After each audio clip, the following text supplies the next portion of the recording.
ಮೋದಿ ಎರಡನೇ ಬ್ರಹ್ಮಾಸ್ತ್ರ ಬರುತ್ತಿದೆ. ಸಂವಿಧಾನದಲ್ಲಿರುವ article 30A ಅನ್ನು ತೆಗೆದುಹಾಕಲು ಮೋದಿ ಮತ್ತು ಅಮಿತ್ ಶಾ ಮುಂದಾಗಿದ್ದಾರೆ. ಅಸಲಿಗೆ ಏನಿದು ಆರ್ಟಿಕಲ್ 30A? ಪ್ರತಿಯೊಬ್ಬ ಹಿಂದೂಗಳು ಇದರ ಬಗ್ಗೆ ತಿಳಿದುಕೊಳ್ಳೋದು ಯಾಕೆ ಪ್ರಮುಖವಾಗುತ್ತದೆ? ಹೇಗೆ ಹಿಂದೂಗಳನ್ನು ಯಾಮಾರಿಸಿ ನೆಹರೂರವರು ಕ್ರಿಶ್ಚಿಯನ್ ಮತ್ತು ಇಸ್ಲಾಂ ಧರ್ಮಗಳಿಗೆ ಉಪಯೋಗವಾಗುವ ಹಾಗೆ ಈ ಆರ್ಟಿಕಲ್ 30 ತಂದಿದ್ದರು ತಿಳಿದರೆ ನೀವು ಜೀವನದಲ್ಲಿ ಕಾಂಗ್ರೆಸ್ಗೆ ವೋಟ್ ಹಾಕೋದೇ ಇಲ್ಲ. ಆ ಸಂಪೂರ್ಣ ವಿವರವನ್ನು ಈ ವಿಡಿಯೋದಲ್ಲಿ ನಾವು ನಿಮಗೆ ತಿಳಿಸಿಕೊಡ್ತೀವಿ. ಅದಕ್ಕೂ ಮುನ್ನ ಮತ್ತೊಮ್ಮೆ ನರೇಂದ್ರ ಮೋದಿ ಅವರೇ ದೇಶದ ಪ್ರಧಾನಿಯಾಗಬೇಕು ಅಂತ ನಿಮಗೂ ಕೂಡ ಅನ್ಸಿದ್ರೆ ಈ ವಿಡಿಯೋವನ್ನ ತಪ್ಪದೆ ಲೈಕ್ ಮಾಡಿ ಸ್ನೇಹಿತರೆ. ಇನ್ನು ಸಂವಿಧಾನದಲ್ಲಿ ಈ ಆರ್ಟಿಕಲ್ 30A ಅನ್ನು ಬಾಬಾ ಸಾಹೇಬ್ ಅಂಬೇಡ್ಕರ್ ಬರೆದ ಸಂವಿಧಾನದಲ್ಲಿ ಇರಲಿಲ್ಲ. ಬದಲಿಗೆ ಪ್ರಧಾನಿಯಾಗಿದ್ದ ಜವಾಹರ್ಲಾಲ್ ನೆಹರೂರವರನ್ನು ಈ ಆರ್ಟಿಕಲ್ ಅನ್ನು ತರಲು ಮುಂದಾದರು. ಆದರೆ ಆಗಿನ ಗೃಹ ಮಂತ್ರಿಯಾಗಿದ್ದ ಸರ್ದಾರ್ ವಲ್ಲಭಾಯ್ ಪಟೇಲ್ ರವರು ಈ ಆರ್ಟಿಕಲ್ 30 ತರಲು ತೀವ್ರ ವಿರೋಧವನ್ನ ವ್ಯಕ್ತಪಡಿಸಿದ್ದರು.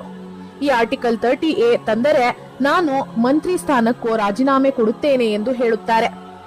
ಈ ವಿರೋಧದ ಕೆಲವೇ ದಿನಗಳಲ್ಲಿ ಅನುಮಾನಾಸ್ಪದ ರೀತಿಯಲ್ಲಿ ಸರ್ದಾರ್ ವಲ್ಲಭಾಯ್ ಪಟೇಲ್ ರವರು ಹಠಾತ್ ಮರಣ ಹೊಂದುತ್ತಾರೆ. ಇನ್ನು ಸರ್ದಾರ್ ವಲ್ಲಭಾಯ್ ಪಟೇಲ್ ಕಾಲವಾದ ಕೆಲವೇ ದಿನಗಳಲ್ಲಿ ಈ ಕಾನೂನನ್ನು ಜಾರಿಗೆ ತರುತ್ತಾರೆ ಜವಾಹರ್ಲಾಲ್ ನೆಹರೂರವರು. ಏನು ಈ ಆರ್ಟಿಕಲ್ 30A ಅಂದರೆ ಹಿಂದೂಗಳು ತಮ್ಮ ಹಿಂದೂ ಧರ್ಮವನ್ನು ಬೋಧಿಸುವುದಕ್ಕೆ ಅವಕಾಶವಿರುವುದಿಲ್ಲ. ಅಂದರೆ ಹಿಂದೂಗಳು ಪ್ರೈವೇಟ್ ಸ್ಕೂಲ್ ಮತ್ತು ಕಾಲೇಜ್ಗಳಲ್ಲಿ ಈ ಹಿಂದೂ ಧರ್ಮವನ್ನು ಎಲ್ಲೂ ಕೂಡ ಉಪದೇಶಿಸುವುದಾಗಲಿ ಬೋಧಿಸುವುದಾಗಲಿ ಮಾಡಬಾರದು ಮತ್ತು ಹಿಂದೂ ಧರ್ಮವನ್ನು ಬೋಧಿಸುವುದಕ್ಕಾಗಿ ಸ್ಕೂಲ್ಗಳನ್ನು ಆರಂಭಿಸಬಾರದು. ಅಷ್ಟೇ ಅಲ್ಲದೆ ಕೇಂದ್ರ ಸರ್ಕಾರದ ಸ್ಕೂಲ್ಗಳಾಗಲಿ ಮತ್ತು ರಾಜ್ಯ ಸರ್ಕಾರದ ಸ್ಕೂಲ್ಗಳಾಗಲಿ ಹಿಂದೂ ಧರ್ಮವನ್ನು ಬೋಧಿಸುವಂತಿಲ್ಲ. ಅಷ್ಟೇ ಅಲ್ಲದೆ ಈ ಆರ್ಟಿಕಲ್ 30A ನಲ್ಲಿ ಮುಸ್ಲಿಮರು, ಕ್ರೈಸ್ತರು, ಸಿಖ್ಖರು ತಮ್ಮ ಧರ್ಮವನ್ನು ಬೋಧಿಸುವುದಕ್ಕಾಗಿ ಸ್ಕೂಲ್ಗಳನ್ನು ಆರಂಭಿಸಬಹುದು. ಹೌದು ಸ್ನೇಹಿತರೆ, ನೀವು ಕೇಳ್ತಿರೋದು ನಿಜ. ಇಸ್ಲಾಂ ಧರ್ಮವನ್ನು ಬೋಧಿಸುವುದಕ್ಕೆ ಮುಸ್ಲಿಮರು ಮದರಾಸಗಳನ್ನು ತೆರೆಯಬಹುದು ಮತ್ತು ಕ್ರಿಶ್ಚಿಯನರು ತಮ್ಮ ಕ್ರೈಸ್ತ ಮತವನ್ನು ಹೇಳಿಕೊಡಲು ಅವರು ಕೂಡ ಸ್ಕೂಲ್ಗಳನ್ನು ತೆರೆಯಬಹುದು. ಅಷ್ಟೇ ಅಲ್ಲದೆ ಈ ಮದರಾಸಗಳಲ್ಲಿ ಕ್ರಿಶ್ಚಿಯನ್ ಸ್ಕೂಲ್ಗಳಲ್ಲಿ ಅವರು ಅವರ ಧರ್ಮದ ಬಗ್ಗೆ ಏನು ಬೇಕಾದರೂ ಹೇಳಿಕೊಡಬಹುದು. ಇದಕ್ಕಾಗಿ ಅವರಿಗೆ ಪೂರ್ತಿ ಹಕ್ಕು ಮತ್ತು ಅಧಿಕಾರವಿರುತ್ತದೆ.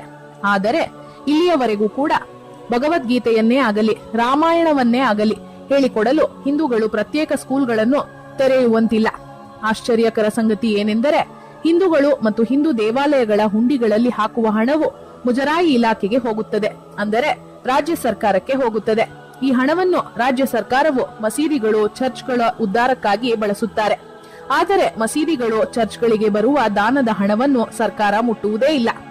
ಈ ಕಾನೂನು 30A ಆರ್ಟಿಕಲ್ ಅನ್ನು ಹಿಂದೂಗಳ ಮೇಲೆ ಉದ್ದೇಶಪೂರ್ವಕವಾಗಿ ಅಂದಿನ ಪ್ರಧಾನಿಯಾಗಿದ್ದ ನೆಹರೂರವರು ತಂದಿದ್ದರು.